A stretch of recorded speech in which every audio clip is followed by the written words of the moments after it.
ആലപ്പുഴയിൽ യുവതിയെ ഹൈബ്രിഡ് കഞ്ചാവുമായി പിടികൂടിയ കേസിൽ ഷൈൻ ടോം ചാക്കോയ്ക്കും ശ്രീനാഥ് ഭാസിക്കും ലഹരി കൈമാറിയെന്ന യുവതിയുടെ മൊഴി. തസ്ലീന സുൽത്താനയാണ് എക്സൈസിന് മൊഴി നൽകിയത്.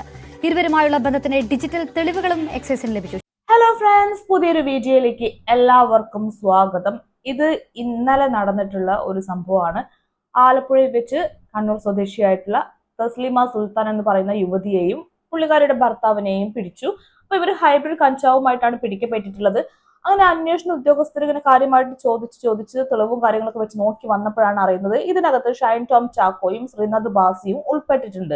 അവർ മാത്രമല്ല, മറ്റു സിനിമാ മേഖലയിലെ മറ്റുള്ള നടന്മാരും ഒക്കെ ഇതിനകത്ത് ഉൾപ്പെട്ടിട്ടുണ്ട്. അതിന്റെ ഡിജിറ്റൽ തെളിവുകളൊക്കെ കിട്ടിയിട്ടുണ്ട്.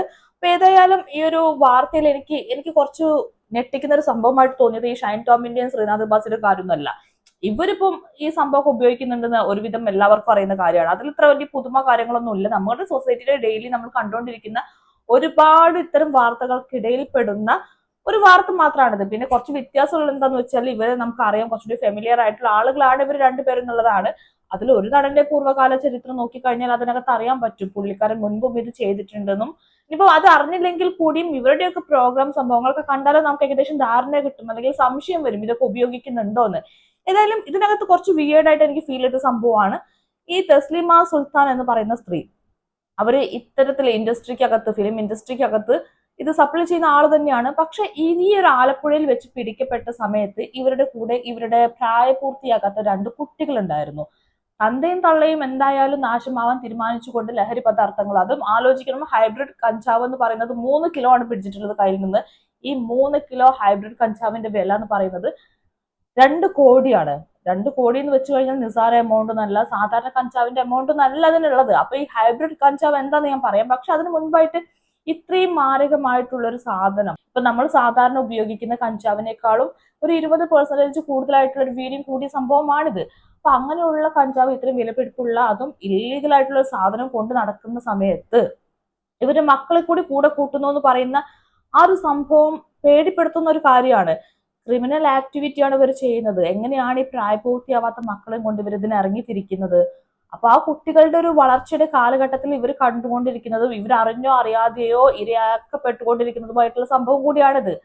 നല്ലൊരു വളർന്നു വരേണ്ട കുട്ടിക്കാലം നശിപ്പിക്കുന്ന അവസ്ഥയാണ്. ഏതായാലും ഈ ഒരു വാർത്ത ഇങ്ങനെ വന്നു. ഇപ്പൊ ഷൈൻ ടോമിനെ സംബന്ധിച്ചിടത്തോളം ഷൈൻ ടോമിന് ഇപ്പൊ ഇത് ഭയങ്കര പുത്തിരിയായിട്ടുള്ള സംഭവം അല്ല. ഷൈൻ ടോം 2015 കൊക്കൈൻ കേസിൽ പിടിക്കപ്പെട്ട ഒരാളാണ്. ഷൈൻ ടോം ചാക്കോയുടെ കരിയറിന്റെ ഒരു തുടക്കകാലത്താണ് ഈ പറയുന്ന പോലെ കൊക്കൈനുമായിട്ട് പിടിക്കപ്പെടുന്നത്. പിന്നീട് പുള്ളി ജയിലിൽ പോകുന്നു, അതിനുശേഷം പുറത്തിറങ്ങുന്നു. ഇതൊക്കെ നമ്മൾ കണ്ടുകൊണ്ടിരുന്ന കാര്യമാണ്. അപ്പൊ അന്ന് ആ കാലത്ത് ഇത് ചർച്ചയാക്കപ്പെടുകയും അതുപോലെ തന്നെ ഈ ഒരു കാരണം കൊണ്ട് ഷൈൻ ടോം ചാക്കോയെ ഒറ്റപ്പെടുത്താൻ പാടില്ല എന്ന് പറഞ്ഞുകൊണ്ടാണ് സംവിധായകർ മുൻപോട്ട് വന്നിട്ട് ഇയാൾക്ക് അവസരങ്ങളൊക്കെ കൊടുക്കുന്നതും ഒരു മനുഷ്യന് തിരുത്താനുള്ളൊരു സമയവും അവകാശമൊക്കെ കൊടുക്കുന്നത്. പക്ഷെ അങ്ങനെയുള്ള വലിയ മാറ്റങ്ങളൊന്നും സംഭവിച്ചില്ല. ഏതായാലും 2015 വന്നിട്ടുള്ള ആ ഒരു കേസ്, അന്ന് പിടിക്കപ്പെട്ട ആ ഒരു കൊക്കൈൻ സംഭവം, അത് ആലോചിക്കണം. കേരളത്തിൽ ആദ്യമായിട്ടായിരുന്നു കൊക്കൈനുമായി ബന്ധപ്പെട്ട് ഒരു കേസ് വരുന്നത്. അത് ഈ ഷൈൻ ടോം ചാക്കോയുടെ പേരിലാണ്. അങ്ങനെ അന്നത്തെ ആ ഒരു സംഭവം ഇത്രയും വർഷങ്ങളായിട്ട് പോയിട്ട് 10 വർഷങ്ങൾക്ക് ശേഷം ആ കേസിൽ എന്ത് സംഭവിച്ചു എന്ന് അറിയണ്ടേ? കഴിഞ്ഞ ഫെബ്രുവരി, ഈ ഒരു മാസം ഫെബ്രുവരി മാസത്തില് 11-ാം തീയതി ആ കേസിന്റെ വിധി പുറത്തു വന്നിട്ടുണ്ടായിരുന്നു. അതിങ്ങനെയായിരുന്നു: കൊക്കെയിൻ കേസിൽ നടൻ ഷൈൻ ടോം ചാക്കോ കുറ്റവിമുക്തനായി. ഷൈൻ ഉൾപ്പെടെ കേസിലകപ്പെട്ട മറ്റു പ്രതികളെയും എറണാകുളം സെഷൻസ് കോടതി വെറുതെ വിട്ടു. ഇതാണ് ആ വാർത്ത. അന്ന് പിടിക്കപ്പെട്ടിട്ടുള്ള, അതും കയ്യോടെ പിടിക്കപ്പെട്ടിട്ടുള്ള പ്രതികളായിട്ടുള്ള ഇവരൊക്കെ പുറത്തിറങ്ങി. കൂട്ടത്തിൽ ഒരാൾക്ക് മാത്രമാണ് അങ്ങനെ പുറത്തിറങ്ങാൻ പറ്റാതെ വന്നിട്ടുള്ളത്. ഏതായാലും ആലോചിക്കണം, ഇത്രയേറെ തെളിവുകൾ ഉണ്ടായിട്ടും ഇതെല്ലാം ശക്തമായിട്ട് കൺമുമ്പിൽ കിടന്നിട്ട് പോലും ഇവർക്കൊക്കെ ഈസി ആയിട്ട് പുറത്തോട്ട് വരാൻ പറ്റുന്നുവെങ്കിൽ ഇവിടുത്തെ നിയമത്തിന് യാതൊരു സുരക്ഷിതത്വവും ഇല്ല എന്നാണ് അർത്ഥമാക്കാൻ പറ്റുന്നത്. ഷൈൻ ടോം ചാക്കോ അന്നത്തെ ആ ഒരു കേസിൽ പെട്ടിട്ട്, അത്രയും വലിയ കേസിൽ പെട്ടിട്ട് ഇത്ര സിമ്പിൾ ആയിട്ട് തലയൂരി പോരണമെങ്കിൽ പുള്ളിക്ക് മനസ്സിൽ തീർച്ചയായിട്ടും വരും ഇതൊക്കെ നിസ്സാരമായിട്ടുള്ള സംഭവമാണ്, ഇത് പിടിക്കപ്പെട്ട് കഴിഞ്ഞാലും വലിയ പ്രശ്നമില്ല എന്നുള്ളൊരു ചിന്ത വരും. അപ്പൊ ഷൈൻ ടോം ചാക്കോയുടെ ഈ ഒരു സംഭവം ഇവിടെ കിടക്കുന്നുണ്ട്. അപ്പൊ എന്തായാലും ഈ കേസിലും ഇനിയിപ്പോ ഇവർ ഉൾപ്പെട്ടാലും എന്ത് ഡിജിറ്റൽ തെളിവുണ്ടെങ്കിലും ഇതൊന്നും എവിടെ എത്താൻ പോകുന്നില്ല എന്നുള്ളത് 100% എനിക്കും അറിയാം, നിങ്ങൾക്കും അറിയാം. ഈ സംഭവം ഇങ്ങനെ കൂടിക്കൊണ്ടേയിരിക്കും. ഒരു സമയത്ത് ഫിലിം ഇൻഡസ്ട്രിക്കകത്ത് ഭയങ്കരമായിട്ടുള്ള ഇത്തരം മയക്കുമരുന്നും കാര്യങ്ങളും ലഹരി പദാർത്ഥങ്ങളുടെ ഒക്കെ ഒരു വിതരണം നടക്കുന്നു എന്നുള്ള വാർത്തയൊക്കെ വലിയ തോതിൽ വന്നിരുന്നു. പക്ഷെ നമ്മുടെ സമൂഹത്തിൽ മൊത്തമായിട്ട് ഇത് പടർന്നതോടെ ആ വാർത്ത അപ്രസക്തമാവുകയാണ്. എന്നാൽ കൂടിയും 2 കോടി രൂപയുടെ 3 കിലോ 2 കോടിയായിട്ട് വരുന്ന സമയത്ത് അതിന് ഗ്രാമിന് ചിന്തിച്ചു നോക്കണം, ഗ്രാമിന് വരുന്നത് ഒരു 10,000 രൂപയായിരിക്കും. അപ്പൊ ആ ഒരു എമൗണ്ടിൽ വരുന്ന സാധനം ഇവർക്ക് വാങ്ങാൻ പറ്റുന്നുവെങ്കിൽ അത് അവരുടെ മണി പവർ തന്നെയാണ്, വേറെ ഒന്നുമല്ല. അപ്പൊ മണി പവർ ഉണ്ട്, ഈ പറഞ്ഞ പോലെ തന്റെ ഇടമുണ്ട്, ഈ പറഞ്ഞ പോലെ ഇവിടുത്തെ നിയമത്തെ പേടിയില്ല, എല്ലാം കൂടി ചേരുന്ന സമയത്ത് ഇതൊക്കെ കൂടിക്കൊണ്ടിരിക്കും, സ്വാഭാവികമാണ്. അപ്പൊ ഈ ഹൈബ്രിഡ് കഞ്ചാവുമായിട്ട് ഇവർ പിടിക്കപ്പെട്ടു, ഇനി ഒന്നും സംഭവിക്കാൻ പോകുന്നില്ല, ഇവർ തല ഊരി പോരും, ഇവര് സമൂഹത്തിൽ പിന്നെയും നടക്കും, അതൊക്കെ തന്നെ നടക്കുള്ളൂ. ഏതായാലും ഈ ഹൈബ്രിഡ് കഞ്ചാവ് എന്ന് പറയുന്ന സംഭവമുണ്ട്. ഈ സംഭവം എന്താണെന്നാണ് നമ്മൾ പലർക്കും അറിയാത്തത്. സോ ഹൈബ്രിഡ് കഞ്ചാവ് എന്താണെന്നുള്ള കാര്യം ഞാൻ ജസ്റ്റ് ഒന്ന് പറഞ്ഞു തരാം. നമ്മുടെ തായ്ലാന്റ് ഉൾപ്പെടെയുള്ള രാജ്യങ്ങളിൽ നിന്ന് വിമാന കൊറിയർ മാർഗമാണ് ഈ ഹൈബ്രിഡ് കഞ്ചാവ് നമ്മുടെ നാട്ടിലേക്ക് എത്തുന്നത്. അടുത്തിടെ കൊച്ചിയിലും മലപ്പുറത്തൊക്കെ ഒരുപാട് കേസുകൾ റിപ്പോർട്ട് ചെയ്തിട്ടുണ്ട്.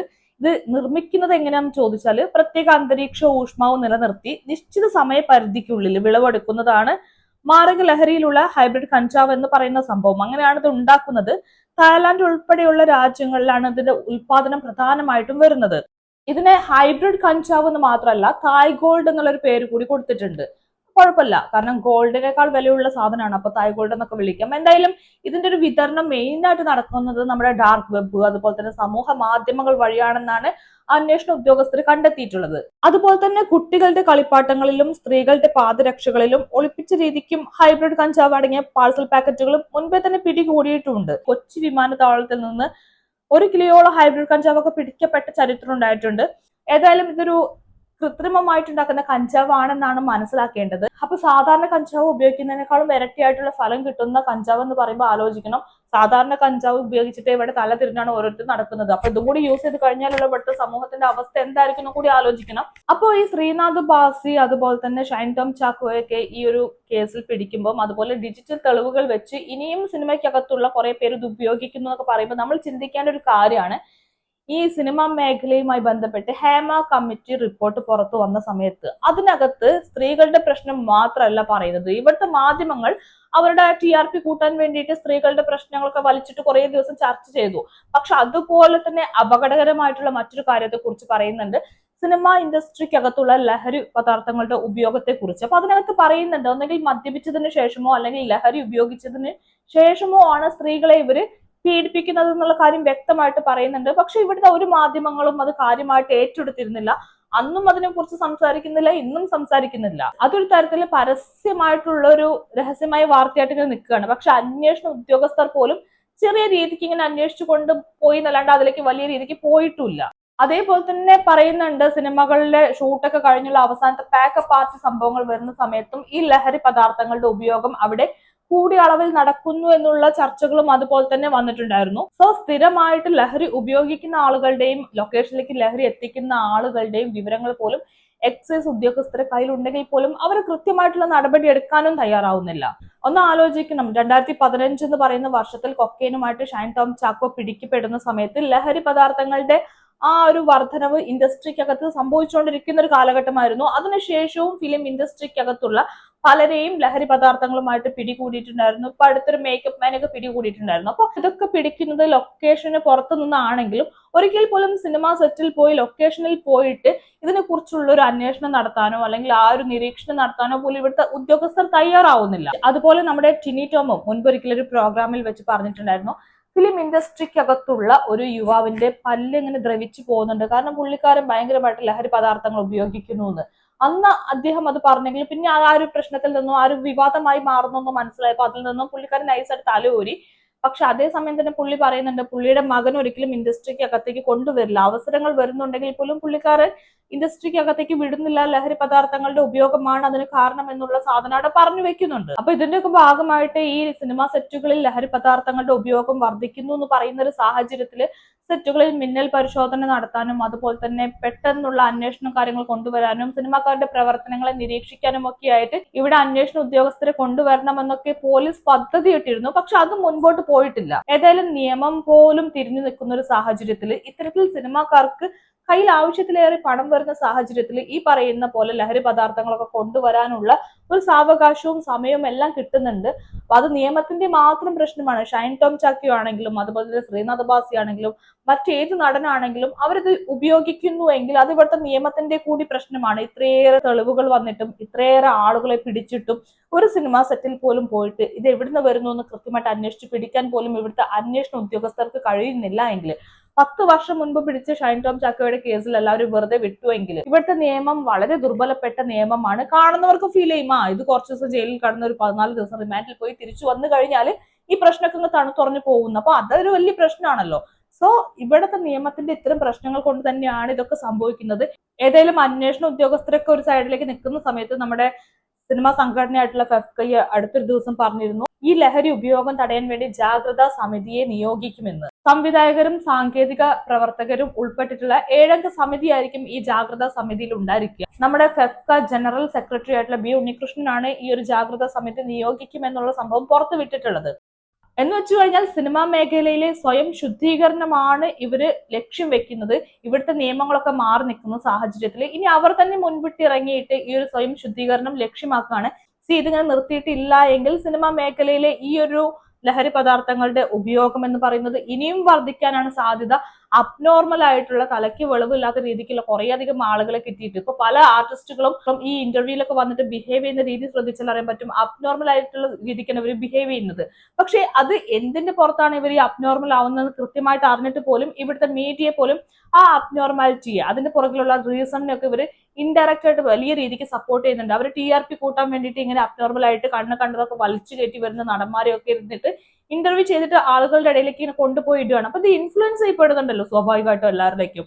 അപ്പൊ ഷൈൻ ടോമിന്റെ ആണെങ്കിലും ശ്രീനാഥ് ബാസിയുടെ ഈ പ്രശ്നമൊക്കെ ആണെങ്കിലും ഇനി ഏത് നടനാണെങ്കിലും ശരി അത് സമൂഹത്തിലേക്ക് കൂടി ഇൻഫ്ലുവൻസ് ചെയ്യപ്പെടുന്നുണ്ട്. ഇത് വളരെ സിമ്പിൾ ആക്കി എടുത്ത് ഇവരുടെ ഈ അബ്നോർമാലിറ്റി വലിച്ചു കയറ്റി ബോധമില്ലാത്ത അവസ്ഥയും ഇവിടുത്തെ ഓൺലൈൻ മാധ്യമങ്ങൾ വിൽക്കുന്നുണ്ട്. അതുപോലെ തന്നെ അത് കണ്ടിട്ട് മറ്റുള്ളവർ അത് എന്റർടൈൻ ചെയ്യുന്നുണ്ട്. ചിലർക്ക് അത് ഇമിറ്റേറ്റ് ചെയ്യാൻ തോന്നുന്നുണ്ട്. ഇപ്പൊ നമ്മൾ ഏറ്റവും കൂടുതൽ കൊട്ടിഘോഷിക്കുന്ന ആറാട്ടണ്ണൻ പെരേര ഇവരൊക്കെ ഇൻഫ്ലുവൻസ് ചെയ്യപ്പെട്ടിട്ട് അതുപോലെ ആവാൻ വേണ്ടിയിട്ട് വനിതാ വിനീതയിൽ വരുന്ന ആഴ്ചയ്ക്ക് വരുന്ന കുറെ ആളുകളില്ലേ അതേപോലെയൊക്കെ തന്നെ ഈ പറയുന്ന സാധനങ്ങൾ ഉപയോഗിക്കാൻ വേണ്ടിയിട്ടും ഇൻഫ്ലുവൻസ് ചെയ്യപ്പെടുന്ന കുറെ ആളുകൾ ഉണ്ടായിരിക്കും. അപ്പൊ ഈ ഒരു സംഭവം നിർത്തുക എന്നുള്ളത് ഇവിടുത്തെ അന്വേഷണ ഉദ്യോഗസ്ഥരോ പോലീസ് ഉദ്യോഗസ്ഥരോ നിയമം കൊണ്ടൊന്നും സാധ്യമാവുമെന്ന് എനിക്ക് തോന്നുന്നില്ല. വളരെ ദുർബലപ്പെട്ട നിയമമാണ്. കൺമുമ്പിൽ ഉണ്ടായിട്ട് പോലും കൃത്യമായിട്ട് അറിഞ്ഞിട്ട് പോലും പലതും കണ്ടില്ല എന്ന് അറിഞ്ഞുകൊണ്ട് കണ്ണടക്കുകയാണ് ചെയ്യുന്നത്. അപ്പൊ അങ്ങനെയുള്ള ഒരു സമയത്ത് നമ്മുടെ ഫെഫ്കയുടെ ഭാരവാഹികൾ തന്നെ ചേർന്നിട്ട് അല്ലെങ്കിൽ ഫെഫ്കയിലെ അംഗങ്ങളെല്ലാം ചേർന്നിട്ട് ഒരു 7 അംഗ സമിതി ഉണ്ടാക്കിയിട്ട് ഈ പറയുന്നത് പോലെ സിനിമാ മേഖലയ്ക്കുള്ളിൽ ഒരു ശുദ്ധി കലശം നടത്തേണ്ടത് വളരെ അത്യാവശ്യമാണ്. ഇനി അവരിൽ മാത്രമേ പ്രതീക്ഷയുള്ളൂ. ബാക്കിയുള്ള നിയമത്തിലും കാര്യത്തിലൊന്നും പ്രതീക്ഷയില്ല. സോ ആ ഒരു ശുദ്ധി കലശം നടത്താൻ വേണ്ടിയിട്ടാണ് ഇനിയുള്ള നമ്മുടെ സിനിമാ പ്രവർത്തകർ കൂടി ഇറങ്ങേണ്ടത്.